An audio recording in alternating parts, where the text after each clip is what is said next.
como es habitual a esta hora en Mega Noticias. Vámonos a debate. Le doy la bienvenida a Tamara Luego, fundadora de Acueducto, ingeniero José Luis Luege, presidente de la Asociación Civil Ciudad Posible, ex titular de la Semarnat, y Eduardo Vázquez Herrera, director ejecutivo del Agua Capital.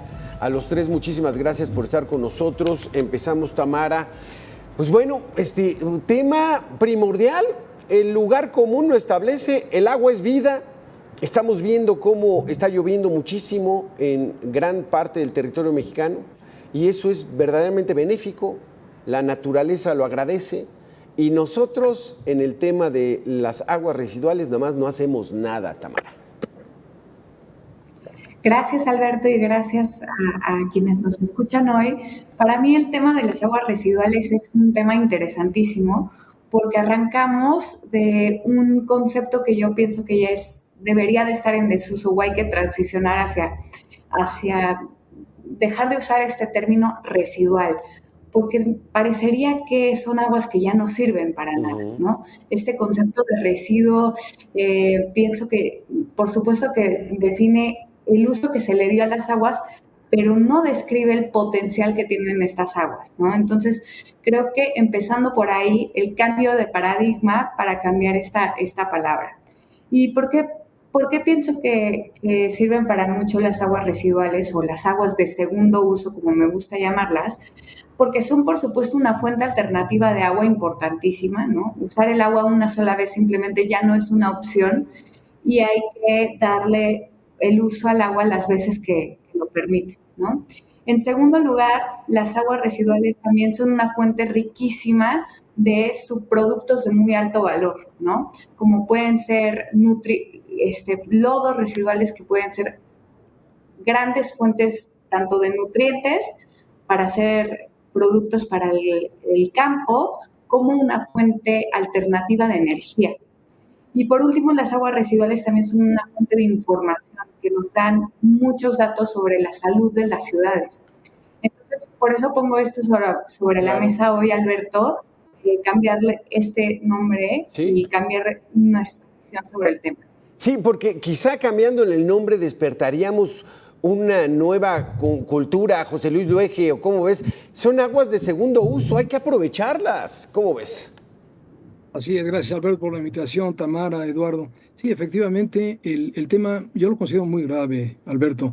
La contaminación en un gran número de cuencas en el país, tanto de aguas superficiales como subterráneas, es, yo diría ya, gravísimo. Y esto se debe, desde luego, a la falta de infraestructura, al bajo nivel de tratamiento y, como bien dice Tamara, el intercambio de agua. Es decir, el agua tratada tiene un valor que puede usarse a nivel industrial y a nivel agrícola, ¿no? De los tres grandes usos del agua, que es agrícola, industrial y público urbano, pues la contaminación en este momento es muy delicada. En el tema agrícola, todo lo que son pesticidas, insecticidas, fertilizantes. En el tema público urbano, pues la carga orgánica, los microorganismos patógenos, basura, es una impresionante cantidad de basura en los drenajes, aceites, hidrocarburos, plásticos también, y recientemente medicinas, antibióticos y drogas inclusive, ¿no? Y a nivel industrial, pues yo diría la falta de supervisión, de inspección, y tenemos en muchos casos, sobre todo en ciertas industrias más bien pequeñas y medianas, metales pesados, hidrocarburos, un montón de problemas. Ahora, el nivel ha bajado, la inversión en infraestructura en los últimos años se ha caído. Sí llegamos efectivamente a un nivel casi del 60%, alrededor del 2018, y hoy estamos mucho más abajo, y del total de plantas de tratamiento, principalmente municipales, pues una gran cantidad, Alberto, lamentablemente están en mal estado, los organismos operadores municipales con muy baja eficiencia, con muchos problemas y sin recursos. O sea, sí estamos, Alberto, frente a un problema muy serio. Tu primera opinión, Eduardo Vázquez, director ejecutivo de Agua Capital. ¿Cómo nos encontramos? Gracias, Alberto, como siempre, por la oportunidad de estar contigo y tu audiencia. Saludo a Tamara y a José Luis. Siempre un gusto también compartir un espacio con ellos. Creo que hay varias dimensiones que ya se pusieron sobre la mesa. Yo tal vez en línea con ello me enfocaría en los modelos de gestión. Creo que a la luz de los grandes retos que decías tú, estamos viviendo con toda puntualidad año con año, recordando que el año pasado muchas partes del país tenían una sequía rampante, este año un problema significativo de inundaciones, sin descartar el fenómeno de sequía que han vivido y están viviendo Sinaloa, Sonora y Chihuahua. Claramente tendríamos que estar transicionando a modelos que privilegien esquemas de economía circular del agua, donde el agua tratada se convierta en un recurso esencial, se le dé, como bien planteaban José Luis y Tamara, una vida útil, muchas vueltas en los distintos usos, que se habiliten esquemas de intercambio de agua entre los distintos usos y usuarios, pero también complementado con un modelo de medición y vigilancia y verificación significativo por parte de la autoridad, con difusión de datos e información. Pensamos nosotros que los sistemas de medición de calidad del agua en el país son notoriamente insuficientes, no se tiene una claridad y una certeza específica de cómo está el estado de la calidad de los cuerpos de agua superficiales y subterráneos. Y esto evidentemente afecta en la disponibilidad de las fuentes de agua disponibles para consumo humano y los demás usos. Sin duda alguna el tema de la inversión es importante, que podré comentar más adelante. Sí, vámonos sobre ese tema, estos modelos de gestión. ¿Hay que meterle al presupuesto, Tamara Luengo, o qué hay que hacer? Por supuesto, Alberto, y totalmente de acuerdo con lo que nos comparte hoy Eduardo y por supuesto José Luis. Creo que, bueno, en México alrededor de 1 de cada 3 mexicanos o mexicanas no tiene acceso a saneamiento. Y esta importante brecha se tiene que empezar a cortar, no solamente con una inversión cada vez más fuerte del sector público, por supuesto, pero también hay un camino de recorrer del sector privado y del ámbito industrial en tema de tratamiento de aguas residuales, ¿no? Si bien la industria consume menos agua comparativamente con otros sectores como el sector agrícola o como el uso doméstico de aguas, las aguas industriales representan un importante descargas de más o menos 400% más contaminantes que las aguas municipales o domésticas, ¿no? Entonces, ante este panorama requiere de un esfuerzo colectivo, tanto del sector público como del sector privado, por supuesto, respaldado con inversiones, pero también yo creo respaldado con este cambio de chip, este cambio de paradigma que nos permite encontrar la circularidad, como decía Eduardo, ¿no?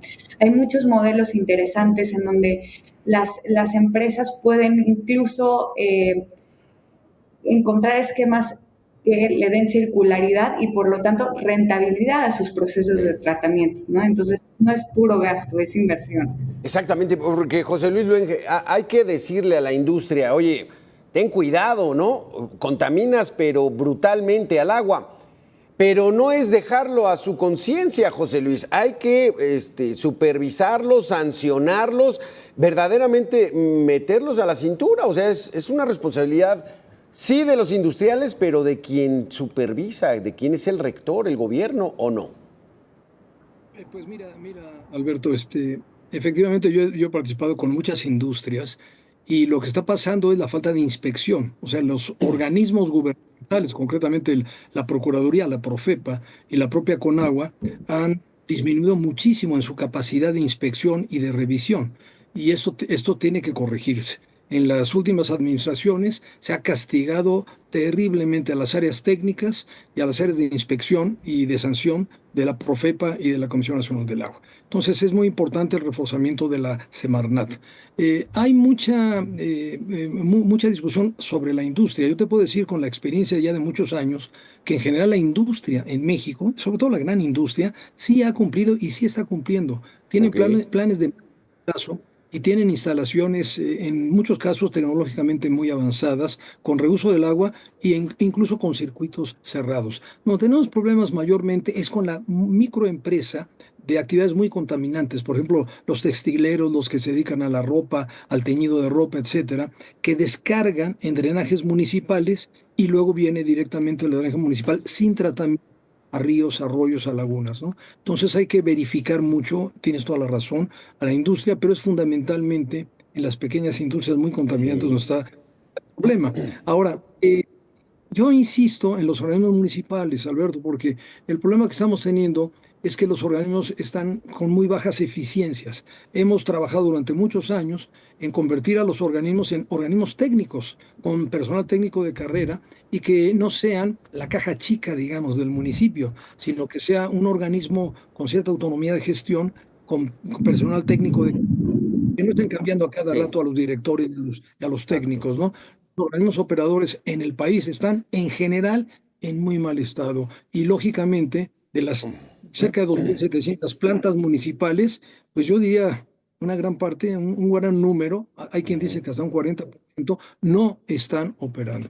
Y eso es un problema muy serio. Entonces tenemos que reforzar mucho más Exacto. la vigilancia. Aquí es el llamado, ya hicimos el llamado a los industriales, a los gobernadores. Póngase a chambear, Eduardo Vázquez, porque ahí es donde comienza verdaderamente el tratamiento y el beneficio de darle un tratamiento al agua.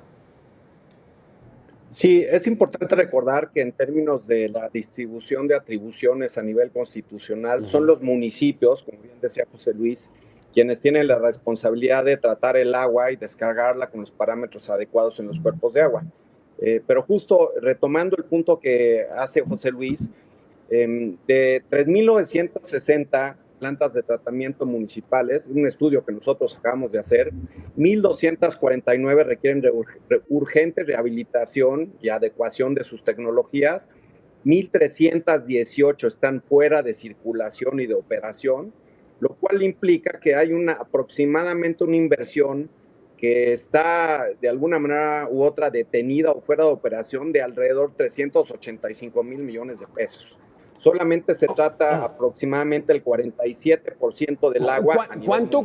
¿Cuánto dinero, Eduardo? Perdón. 385 mil millones. Ojo, es una inversión que se ha estado derivando en este tipo de infraestructuras durante las últimas décadas. No es un tema reciente, sino es acumulado en plantas de tratamiento que se construyeron sin la tecnología adecuada, con un mal diseño, incluso para atender la realidad que tenían o tienen sobre la mesa. Y por otro lado, un gran problema, que es lo que menciona José Luis correctamente, que los organismos operadores no tienen capacidades técnicas y operativas para operar estas plantas, sumado a los costos de energía, que generalmente tampoco tienen recursos suficientes para pagarlas. Entonces, creo que ahí hay un gran reto de institucionalidad, de gobernanza, de buena gestión, de tecnologías apropiadas, y por supuesto el interés de recuperar toda esta infraestructura. No se trata nada más de construir nueva infraestructura y complementarla con elementos como son las soluciones basadas en la naturaleza, que ya ofrecen alternativas de tratamiento por vías naturales a través de los humedales artificiales. Ahí hay un gran reto que seguramente se debe de atender. Tamara Luengo, 380 mil millones de pesos, ¿nos hubiera alcanzado con lo del Tren Maya? 500 mil millones, pues mejor le hubieran metido al agua. Pero ese no da tantos votos. O sea, es un tema muy complicado, Tamara, ¿no? De nuestros políticos y de nuestros gobernantes. Sin duda es un tema muy complicado, muy retador, que requiere no solamente de infraestructura, ¿no? De inversión para infraestructura, que se puede ver que eso a veces es lo que más luce en temas de inversiones, pero coincido totalmente con José Luis. Se requiere presupuesto para ir a vigilar y dar trazabilidad a todo lo que se hace, a todas las descargas.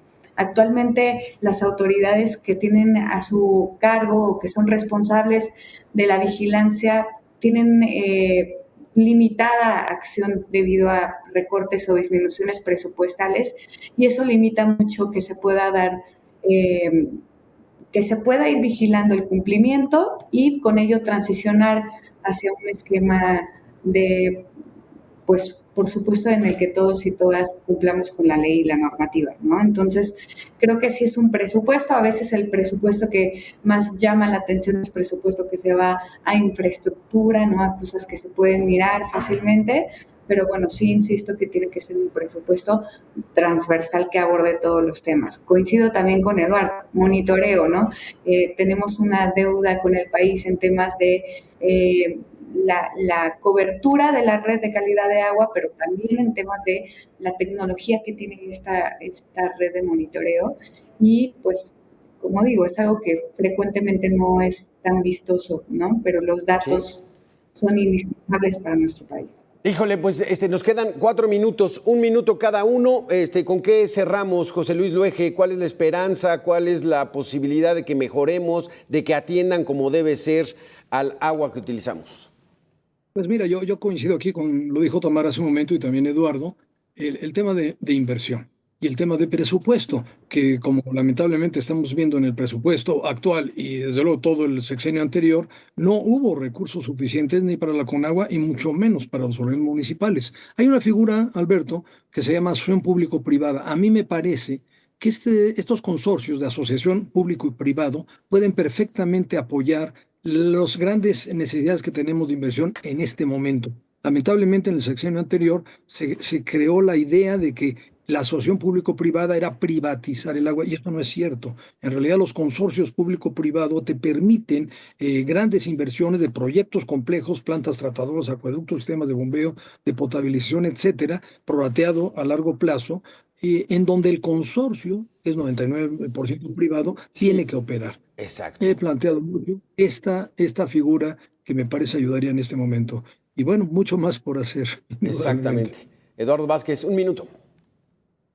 Sí, por supuesto apoyo la perspectiva de que se deben de canalizar más recursos públicos y privados de múltiples fuentes a los proyectos de infraestructura y a la gestión de los organismos operadores. Por supuesto, en el caso de la industria que definen sus prácticas a través de nuevas tecnologías, pero pondría sobre la mesa que se deben de impulsar, cuando hablaba de nuevos modelos de gestión, me refería a nuevos proyectos o visiones de cómo gestionar el agua residual tratada. Por ejemplo, ahorita hay 3 proyectos de reuso indirecto en grandes ciudades del país, como es León, como es Monterrey, y ahora se está discutiendo un tema en Querétaro, en el proyecto El Batán, para que a través de un modelo de reuso indirecto se puedan habilitar mucho mayores volúmenes de agua para atender las necesidades de la población y los demás usos. Yo estoy seguro que a largo plazo el reuso directo será una norma, y hablando de normas, creo que lo que se requiere son habilitadores normativos para generar los incentivos adecuados para que estos nuevos proyectos, infraestructuras, tecnología e inversiones lleguen a atender estas necesidades. Hay manera de corregirlo, Tamara. 1 minuto máximo. Totalmente de acuerdo con esto que dice Eduardo. Coincido que es una barrera normativa porque la tecnología para llevar a cabo un reuso de súper buena calidad ya está ahí, es cada vez más asequible, claro, ¿no? Para los organismos municipales o para las industrias, incluso en general, ¿no? Entonces, ahí está la tecnología, pero la normativa no permite a veces muchas cosas en temas de agua.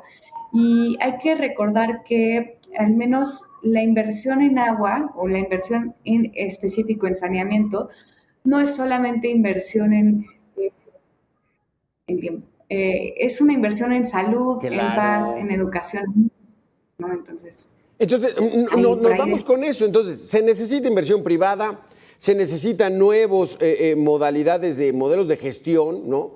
Y se necesita meterle mucho dinero. Entonces, esa es la solución. Pónganse a trabajar. Quienes manejan todo el presupuesto, Tamara, José Luis, Eduardo, muchísimas gracias por haber estado con nosotros aquí en Mega Noticias. Hasta aquí este espacio de información. Muchísimas gracias por haber estado con nosotros. Soy su servidor, Alberto García Castillo. Continúe en la programación de Mega Noticias. Muchas gracias.